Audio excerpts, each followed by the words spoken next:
It's technically not over yet, but I'd imagine that this weekend is going to be very similar to last week's. Basically, I've seen all I need to see in order to form opinions on each of the K-pop idols/groups' performances.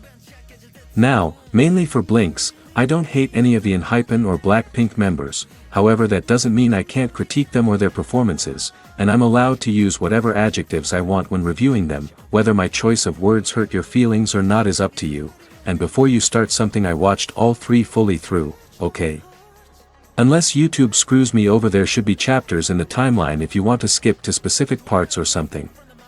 If you support the work I do, I'd appreciate a comment, a subscribe, etc., as this video took me 7 hours to make. Anyway, have fun or whatever you guys do with these.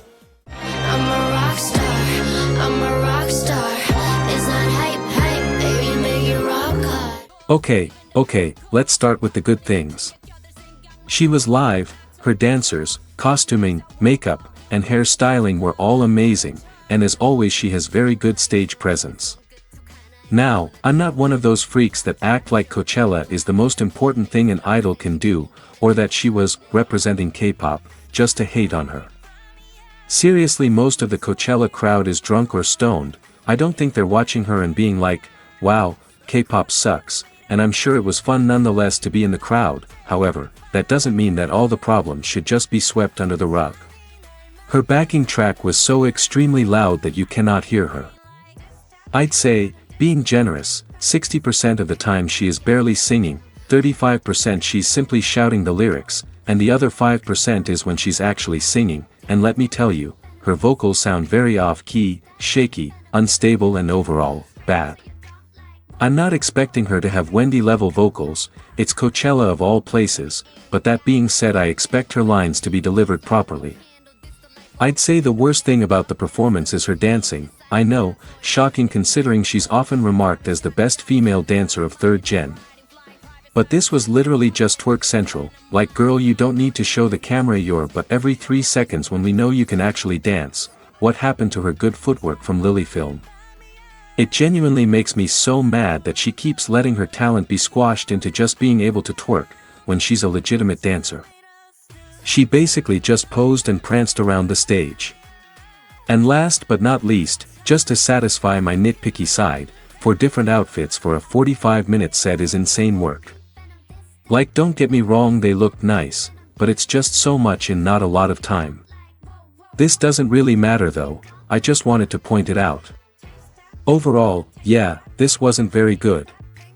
It's certainly not something I'd pay to see live, and I probably wouldn't watch her set if I was there in person. Jennie, I think I really like Jennie. Haters that don't really like Jennie, 'cause they can never ever be Jennie. But have you ever? Jennie was fine. A solid step up from Lisa's. She was good at hyping the crowd and felt legitimately engaged with them and what she was doing, and her outfit was eating. She was live, although her backing track was very loud. I would argue that she sang more than Lisa but would still regularly stop, especially when dancing, leading me to believe she struggles with both at the same time. She became winded quickly and put lackluster energy into her choreography. Her outfit changes were subtle but noticeable and she didn't take many breaks. Overall, I think she put her all into it, however I expect a better all from a decade-old performer. She was a mixed bag for sure, and she would dip in quality frequently. I would probably pay to see this, but I'd also only go up to like $50, and I think I'd watch her set if I was at Coachella if none of my favorite artists overlapped hers.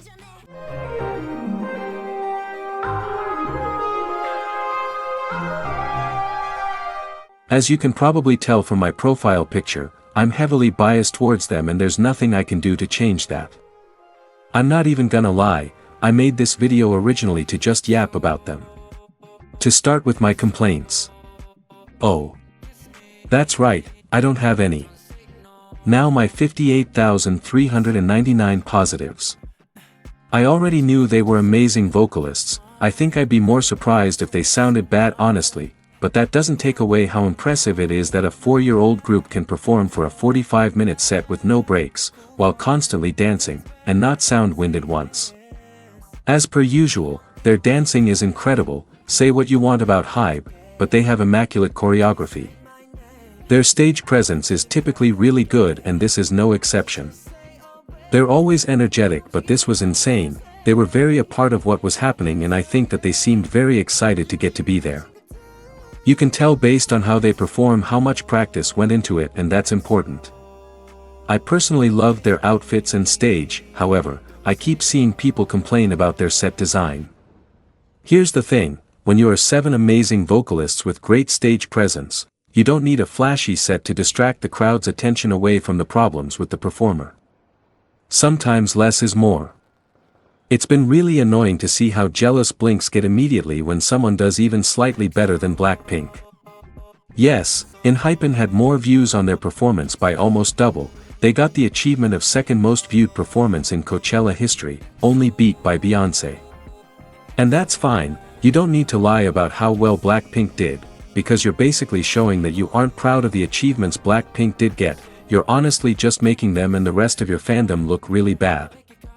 Especially because there's nothing y'all can say against their talent or music, so you're all just saying that their crowd in person was small, or complaining about their personalities, which basically doesn't matter. Moral of the story, Enhypen slayed, it was amazing, and I'd definitely pay to see it live, though I'd probably do that anyway considering they're one of my ults. Oh, I forgot to tell you in the intro, take my opinions with a grain of salt, I am but a humble commentary channel that already has a predisposed affection towards Enhypen. I didn't include XG as I'm pretty sure they don't really count as K-pop, I'm not sure, but if you want my opinion on theirs you can ask me in the comments, that goes for any of the Coachella performances, K-pop or not. Yeah, comment or whatever, I'm Strawberry Jin, and I'll see you next week.